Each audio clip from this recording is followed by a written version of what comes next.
aujourd'hui, on va se retrouver pour voir comment progresser en anglais. Donc moi, je vais vous donner des conseils qui m'ont servi à moi personnellement. J'espère qu'ils peuvent vous servir à vous, mais c'est peut-être pas forcément le cas, donc ça dépend de chaque personne.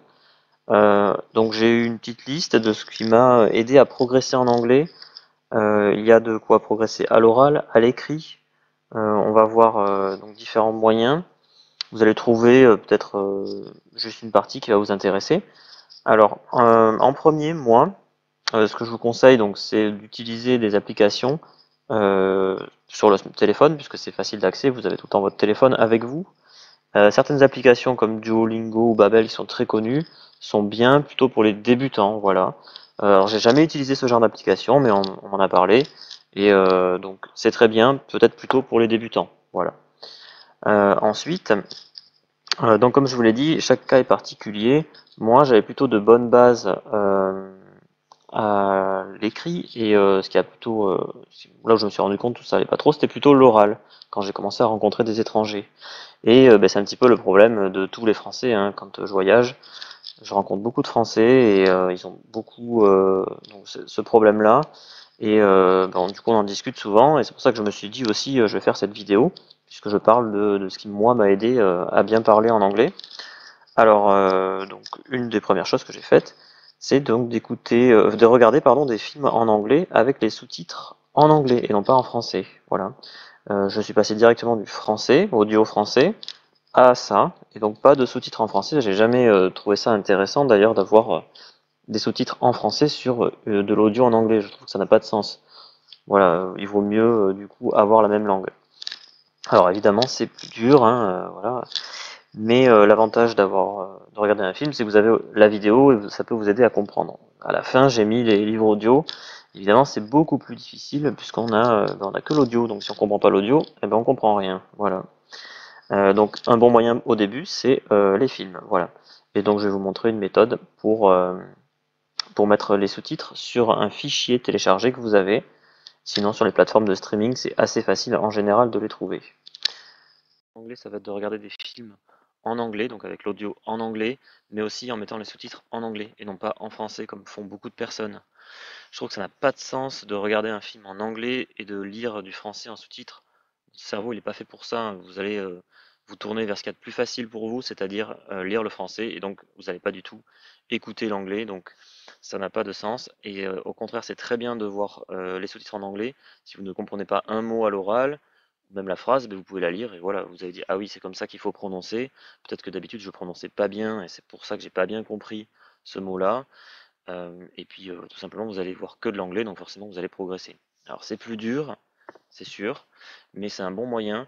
Moi j'ai jamais regardé de film en anglais avec des sous-titres en français, je suis passé directement du français à l'anglais avec sous-titres en anglais, et j'ai trouvé ça super. Un jour je suis allé chez un ami et donc il a mis un film comme ça, et depuis ben, je regarde tous mes films comme ça et c'est vrai que c'est très bien.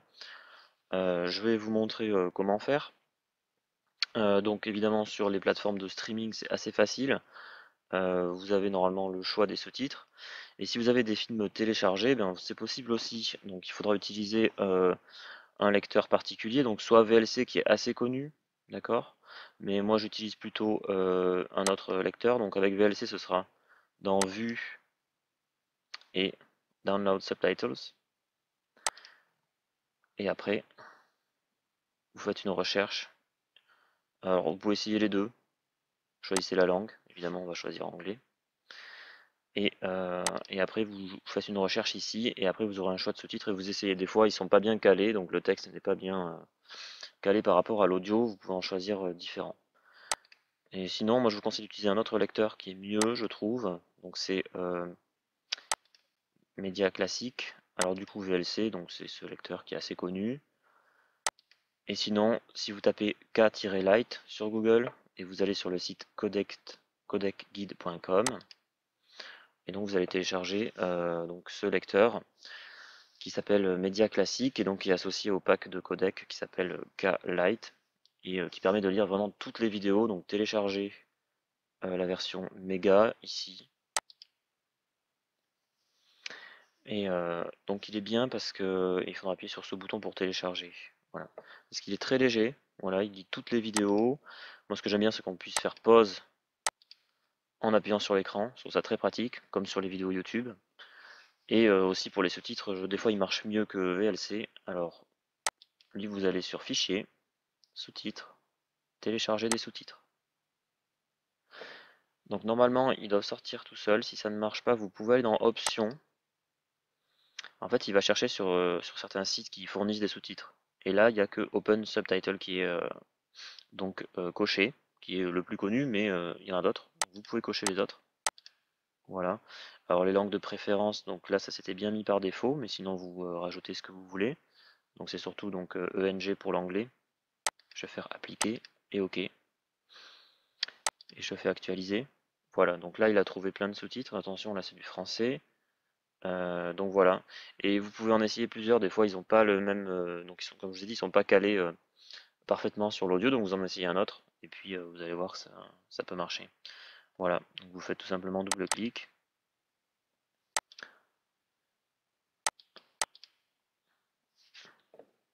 Vous voyez, celui-ci, par exemple, ne fonctionne pas bien, donc vous allez en chercher un autre.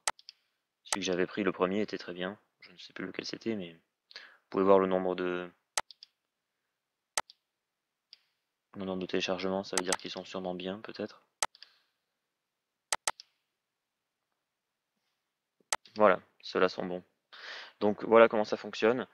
Je vous conseille vraiment de faire ça, de vous forcer à regarder vos films en VO avec des sous-titres en anglais. C'est plus dur, ça va dépendre aussi beaucoup du film, du type de film. Évidemment, si c'est vraiment trop difficile, mais sur les classiques films américains, en général, c'est assez facile à comprendre. Si c'est du film où vous avez beaucoup d'argot, voilà, par exemple avec des personnes, notamment en général des gens qui sont dans les banlieues, etc., qui vont parler pas de façon très claire. Évidemment, ça peut être un peu difficile à comprendre, mais ça, vous le voyez dès le début du film, et puis après, vous ajustez suivant ce que vous voulez faire. Voilà, alors ensuite, on va faire une petite chose toute simple, c'est mettre son téléphone en anglais. Voilà, c'est tout simple, mais ça permet évidemment d'avoir un petit peu d'anglais en plus tous les jours, donc je vous montre comment on fait ça. Ce que je vous conseille aussi pour pouvoir progresser sur une langue, ça va être de changer la langue de votre téléphone. Tout simplement, vous connaissez votre téléphone, c'est un appareil que vous utilisez tous les jours, donc vous le connaissez peut-être par cœur en français, et vous allez pouvoir changer sa langue pour l'anglais, et donc vous allez pouvoir vous dire tiens, ce mot-là, je l'ai déjà vu en français et maintenant je le vois en anglais, donc je sais ce que c'est. Voilà. C'est un petit moyen tout bête, ça prend pas trop de risques et on a un petit peu d'anglais un peu plus tous les jours euh, à visualiser. Et ça, c'est bien aussi d'avoir de la régularité.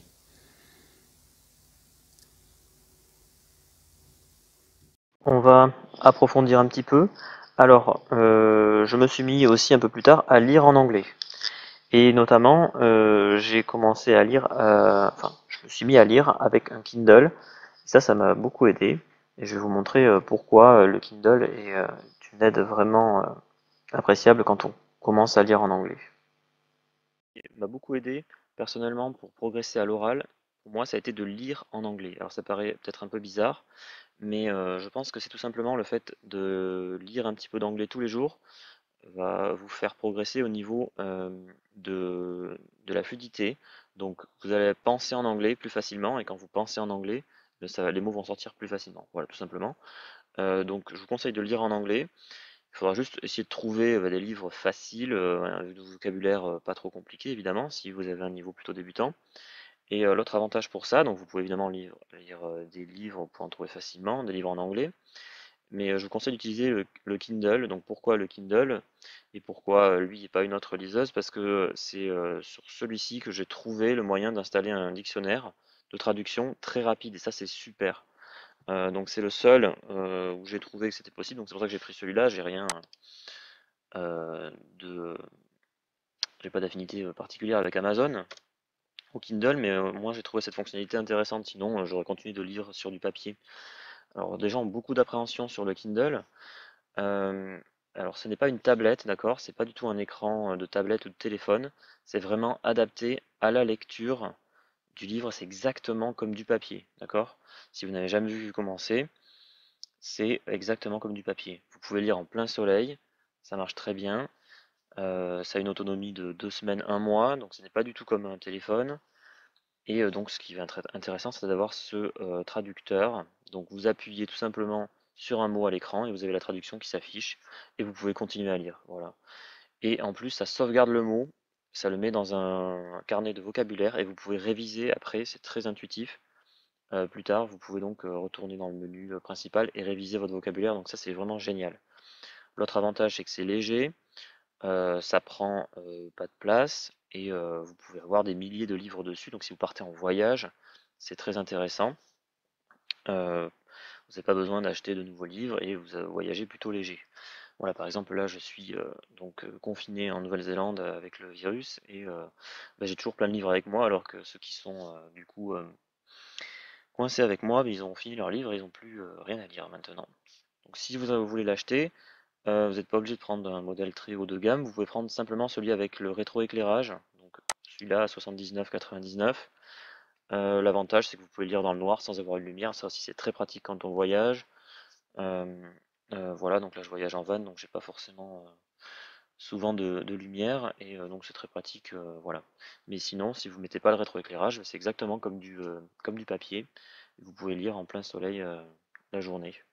Voilà, et en plus le prix est moins cher maintenant que quand moi je l'avais acheté il y a 2 ans, donc c'est vraiment bien. Après les modèles supérieurs, c'est simplement ils sont étanches ou ils ont une meilleure définition, etc. Mais c'est vraiment pas le plus important. Donc je vous montre maintenant sur le Kindle comment on fait pour installer du coup et utiliser ce traducteur vocabulaire. Donc voilà le Kindle. Donc le mien a un étui, donc si je l'ouvre, il va s'allumer tout seul. Enfin, il va se déverrouiller. Sinon, vous avez un bouton en bas pour le verrouiller ou le déverrouiller. Voilà. Et après, vous faites comme sur un écran de téléphone. Voilà. Donc là, j'ai lu hier soir, donc il y a peut-être un petit peu de rétroéclairage. Mais si j'enlève le rétroéclairage, voilà, 0. Donc là, l'écran ne produit aucune lumière et on y voit très bien, ça ressemble à du papier. Voilà. Donc la fonctionnalité intéressante, c'est de pouvoir appuyer sur un mot et, par exemple, si j'appuie sur slammed, donc la traduction apparaît et je peux reprendre ma lecture très vite. Voilà. Et donc, comme je vous ai dit, ce qui est intéressant aussi quand on veut bien apprendre, si je vais dans le menu, je vais vocabulaire interactif. Et là, je vois tous les mots que j'ai cherchés. Je peux faire donc fiche de révision. Et voilà, il me ressort le mot. En fait, dans le contexte, dans le livre, là, c'était dans le livre The Firm. Et donc, il y avait ce mot que j'ai cherché. Voilà, donc ça, c'est un mot assez ancien. Ça fait un petit moment que j'ai lu ce livre. Voilà, et je marque comme mot maîtrisé si je me souviens bien de ce que c'est. Et je peux appuyer sur voir la définition. Hop. Et voilà, pour être sûr et pour contrôler que c'était bien ça. Et après, je continue avec un mot suivant. Donc, je peux marquer comme maîtrisé. Hop. Et je passe au mot suivant. Voilà. Donc, voilà pour la révision. Donc, pour installer ce fameux dictionnaire, donc, je vais retourner dans le menu. Hop. Paramètres. Donc il faudra aller sur paramètres, sur langue et dictionnaire. Dictionnaire. Et donc de mémoire, je pense que c'est l'autre qui est sélectionné. Voilà, en tout cas il faut aller sur Oxford et donc sélectionner Hachette English French Dictionary. Et voilà. Et c'est tout. Et après donc quand vous chercherez un mot, vous aurez bien ça. Voilà. Ça y est, maintenant on va pouvoir commencer à rencontrer des étrangers. Alors pour rencontrer des étrangers, il y a différentes méthodes. Et c'est pas si compliqué que ça, donc je vous montre des petits outils que moi j'ai utilisés pour rencontrer facilement dans ma ville des étrangers. Pour se perfectionner, ça peut être aussi de rencontrer des gens, des étrangers. Si vous allez rencontrer des étrangers, vous allez plus facilement parler en anglais qu'avec des Français. Alors, pour ça, différentes méthodes. Vous n'êtes pas obligé de voyager. les étrangers aussi viennent dans votre ville peut-être. Donc vous pouvez, ou simplement des gens qui vivent là aussi, qui recherchent la même chose que vous pouvez chercher sur internet des cafés des langues. Voilà, il y en a dans toutes les villes principales, on va dire. Vous avez différents sites web qui vous permettent d'accéder à ces cafés des langues. Vous pouvez donc y accéder, c'est souvent gratuit. Voilà, il y en a dans plein de villes. Vous pouvez également utiliser Couchsurfing. Alors Couchsurfing, c'est soit un site web ou une application. Je vais vous montrer sur le téléphone comment ça marche. Alors, que vous permet de faire l'application Couchsurfing? Donc Couchsurfing, c'est un réseau social. À la base, c'était pour un échange culturel en échange d'une nuitée, donc de rester dormir, même si c'est sur le canapé. Voilà, donc c'est gratuit. Et passer un peu de temps avec la personne pour faire un échange culturel. Donc des gens qui voyagent sont hébergés gratuitement. Donc ça, c'est avec la partie donc hébergement. Bon là, mon téléphone est en anglais, donc du coup, l'application est en anglais, mais évidemment, c'est disponible en français. Vous pouvez aussi voir les personnes qui voyagent. Donc quand vous voyagez, vous mettez en ligne votre voyage, vous dites juste que de telle date à telle date, vous serez dans telle ville, et puis un petit commentaire, qu'est-ce que vous peut-être vous souhaitez faire dans cette ville. Voilà, vous n'êtes pas obligé de demander à héberger les gens, vous pouvez juste demander à les rencontrer aussi.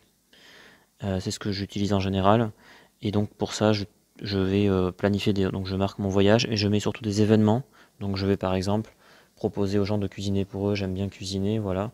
Je vais leur proposer donc de cuisiner des spécialités françaises pour leur faire découvrir. Et puis en échange, eux, bah, ils peuvent juste donc me permettre de cuisiner chez eux. Ou alors si c'est chez moi, je vais les héberger. Et eux, ils vont peut-être aussi cuisiner, voilà. Et on va pouvoir parler en anglais évidemment. Donc des événements.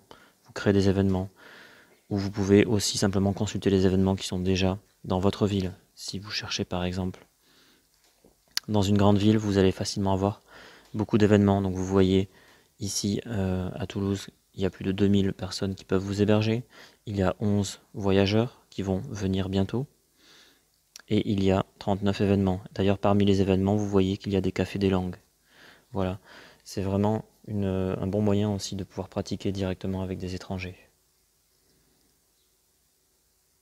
Et voilà, maintenant on est rendu au dernier point, donc écouter des livres audio, ce qui est plutôt difficile, voilà.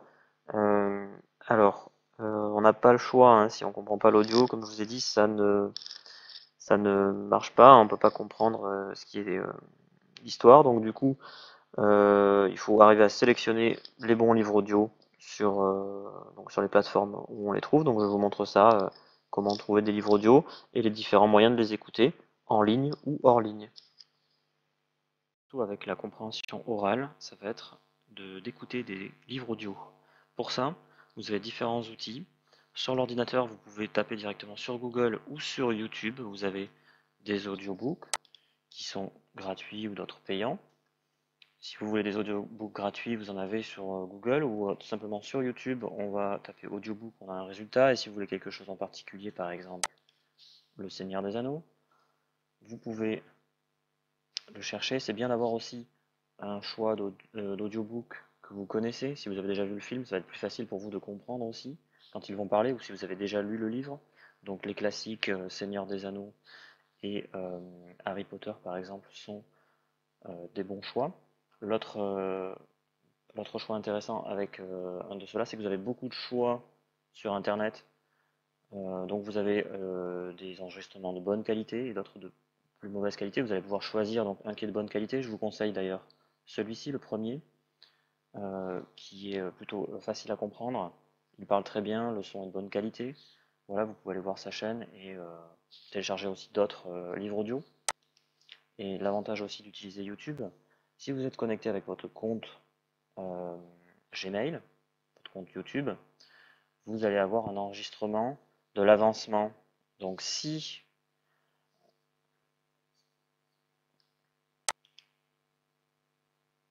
actuellement je vais m'arrêter, je vais écouter 2 heures, voilà, je veux dire que je vais m'arrêter ici. La prochaine fois que je vais reprendre la vidéo, elle va se reprendre automatiquement là où je me suis arrêté. Ça, c'est très intéressant. L'autre choix intéressant, c'est on va voir si je prends YouTube, je vais avoir la même chose sur mon téléphone, connecté aussi avec le même compte. Donc si je vais continuer à écouter sur mon téléphone, je vais avoir la liaison entre les deux, et donc je vais pouvoir reprendre là où je me suis arrêté aussi. Ça c'est plutôt pratique. Même si des fois j'ai remarqué que ça n'a pas très bien marché, ça dépend aussi de comment on arrête la vidéo. Voilà donc, mais en général ça marche plutôt bien. Et après je vais vous montrer aussi comment obtenir de façon hors ligne pour les mettre sur votre téléphone si vous n'avez pas envie d'utiliser vos données sur votre téléphone. Donc sur le téléphone, je vais sur l'application YouTube, et là vous voyez, dès que j'arrive sur la page d'accueil, j'ai mon audiobook qui est là, à l'endroit où je me suis arrêté sur l'ordinateur. Donc vous voyez, ça a bien marché. Et ce sera la même procédure dans l'autre sens. Donc sur YouTube, vous pouvez donc partager entre vos deux appareils. Alors vous allez me dire, oui, mais le problème c'est que moi, si j'ai envie de faire du vélo, de marcher ou de faire autre chose sur mon téléphone pendant que j'écoute mon livre audio, eh bien ça va couper quand je vais faire autre chose ou éteindre l'écran. Donc vous avez peut-être vu que je n'ai pas utilisé exactement YouTube, même si l'application est exactement identique. J'ai utilisé YouTube Vanced. Donc cette application, c'est une version de YouTube qui a été modifiée. Et donc vous avez les deux avantages de YouTube Premium, c'est-à-dire que vous n'avez pas de publicité et vous pouvez faire de la lecture d'arrière-plan, donc faire autre chose sur votre téléphone ou éteindre l'écran. Donc c'est très bien pour écouter de la musique ou des livres audio. Donc pour avoir cette application, je vous invite à aller sur le site youtubevents.com et télécharger donc deux fichiers. Alors ce n'est pas disponible sur le Play Store, c'est une version en quelque sorte piratée de YouTube. Donc vous pouvez la trouver sur le site de YouTube Vanced, et vous allez sur le menu et vous allez sur non-route. Vous n'avez pas besoin donc avoir votre téléphone route, c'est-à-dire avec tous les droits. Vous pouvez maintenant le faire avec un téléphone tout à fait normal. Il n'y a pas de risque et ça fonctionne très bien. Donc vous pouvez télécharger l'application MicroG, d'accord, ici, et ensuite l'application YouTube Vanced.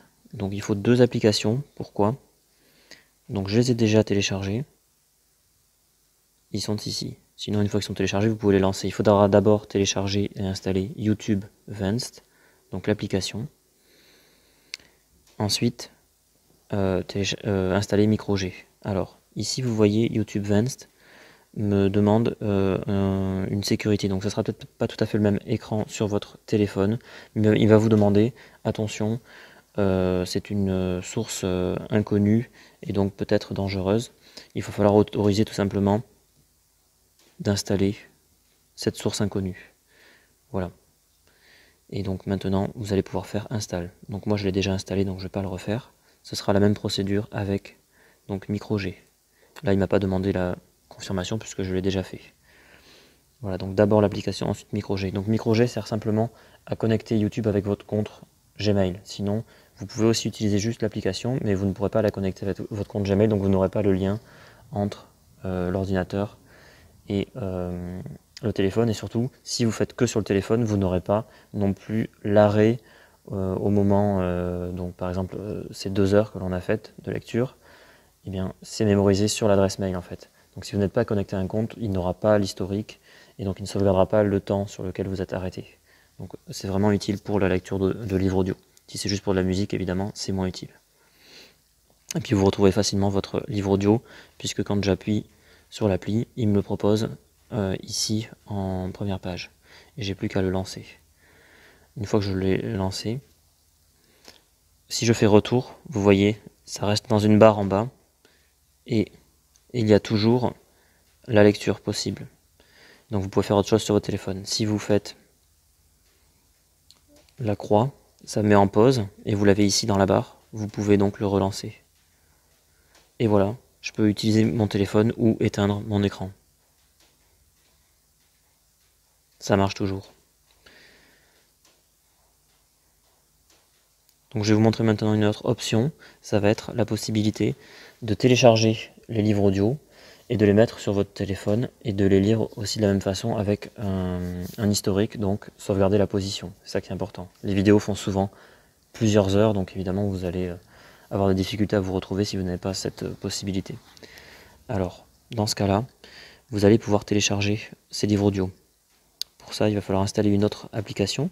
Donc cette application, où vous avez plusieurs choix possibles, vous avez soit Videoder, donc celle-ci, ou Snaptube. Une de ces deux-là fonctionne très bien. Donc vous pouvez les trouver sur internet, de la même façon qu'on a trouvé YouTube Vanced. D'accord. Même chose une fois que vous avez le fichier. Donc je vous fournis les fichiers en bas dans la description. Mais si vous voulez des mises à jour, vous pouvez les trouver vous-même. Attention de télécharger les bons fichiers et de ne pas télécharger des fichiers qui peuvent être des virus. Donc il était ici aussi, donc même chose, vous pouvez donc le lancer et il vous demandera sûrement la confirmation par rapport à la sécurité. Si, pour être déjà un peu sûr, quand vous téléchargez un élément, vous voyez souvent l'icône du fichier quand vous lancez l'installation, ou même déjà avant, moi sur mon explorateur de fichiers ici. Donc vous essayez de reconnaître l'icône, ça c'est bien l'icône de YouTube Vanced, ça c'est bien celle de Videoder. Et vous êtes sûr que c'est pas un virus. Bon, sur YouTube Vanced, c'est facile parce qu'ils ont un site, on peut télécharger sur leur site. Pour Videoder, c'est peut-être moins évident, mais ça sera peut-être sur un site tiers, et du coup, attention à ce que vous téléchargez. Videoder fonctionne un petit peu comme YouTube, c'est juste que l'interface est légèrement différente, mais vous avez exactement le même contenu, donc c'est ça qui est intéressant. C'est exactement le même contenu, et vous avez plein d'options pour télécharger. Donc là, si je vais télécharger mon livre audio Seigneur des Anneaux, livre audio, vous allez voir, donc je retrouve le même ici. Et là, vous pouvez soit appuyer sur les trois petits points, vous pouvez soit appuyer sur l'éclair et avoir un téléchargement rapide. Voilà, donc les choix en vidéo, ou en MP3 ou en M4A.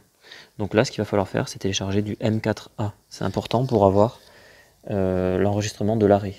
Les lecteurs de livres audio, les lecteurs hors ligne, donc lecteurs de fichiers, lisent plus facilement donc les M4A. Vous n'allez peut-être pas avoir la possibilité de le lire ou de faire la pause sur le MP3. Donc choisissez M4A, ensuite vous avez le fichier sur votre téléphone, vous le gérez comme vous voulez, vous l'enregistrez pour le stocker où vous voulez, si vous voulez le déplacer, sinon vous le laissez là où il s'est enregistré, et ensuite, avec une autre application, que cette fois-ci elle est officielle, vous allez donc aller sur le Play Store, et vous allez chercher MABook.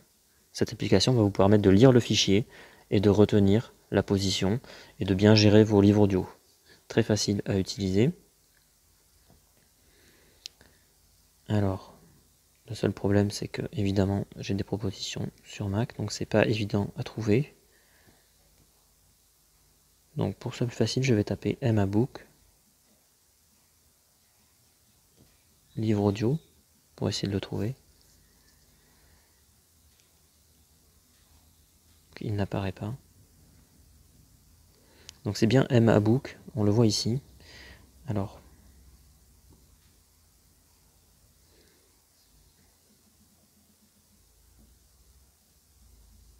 je vais essayer plusieurs façons.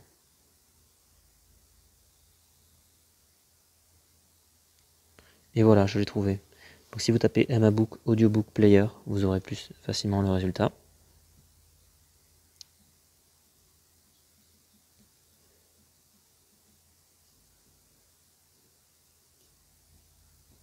J'enlève le C, évidemment c'était pas MacBook qui m'intéressait. Voilà, et vous l'avez ici. Donc c'est bien celui-ci. Donc moi il est déjà installé. Donc l'application se présente comme ceci. Vous avez, donc là, je suis en train d'écouter en hors ligne, donc celui que je vous ai montré en ligne. Voilà, j'en suis à 6 heures d'écoute sur le premier.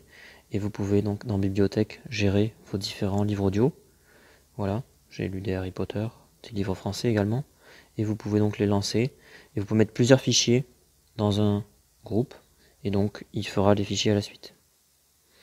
Donc voilà, un bon moyen aussi de progresser. Ça demande un certain niveau de base évidemment, parce que la compréhension orale est souvent plus difficile que la compréhension écrite.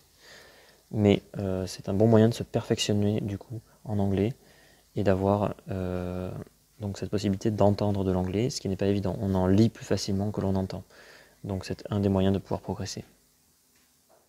Voilà, j'espère que tous ces petits conseils vont vous aider, que vous allez avoir moins de freins pour faire ce que vous avez envie, c'est-à-dire rencontrer des étrangers, voyager. Si vous aimez mes vidéos, n'hésitez pas à vous abonner. On se retrouve bientôt.